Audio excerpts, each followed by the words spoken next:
There's little stability right now at one Toronto area university.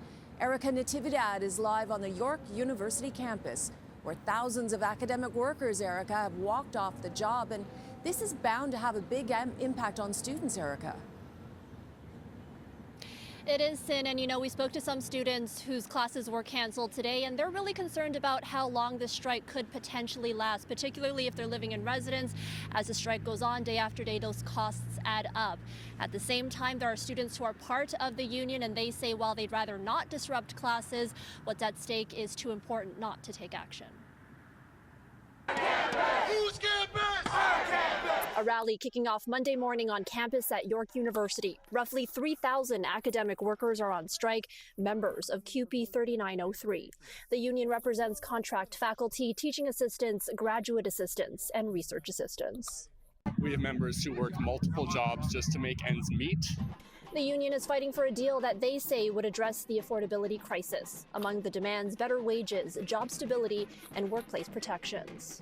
We all faced massive inflation of nearly 16% over the period of 2020 to 2023, which is when our collective agreement was affected by Bill 124. With the bill now repealed, members want retroactive pay of 4% per year for the affected years and 7% each year for the next 2 years. Talks between CUPE and the university stagnated over the weekend, both sides claiming they were ready to negotiate, yet members of the bargaining unit say the school never came to the table. It was conveyed to us that unless we were prepared to move on our wages proposals, we shouldn't bother calling the employer.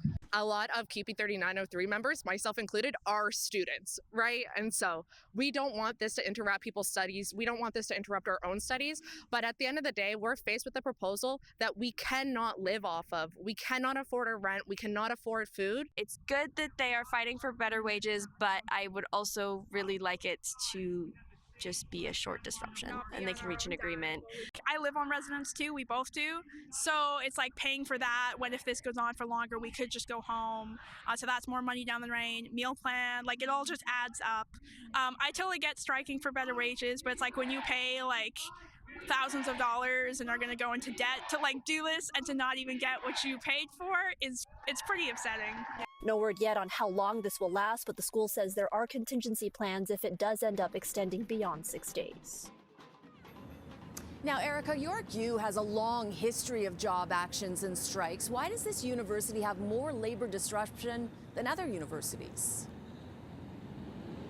It's true. This is the 5th strike, I believe, by CUPE members at York University since 2000, and it's something that I think even prospective students of York University think about before they apply. They wonder whether their education is going to be impacted. So we spoke to Larry Savage, who is a labor relations expert, and he really points to a few things. One, he says that for decades, York has been a hub of left-wing political activism, so in a sense, he's not really surprised to see this culture reflected in the union's actions today.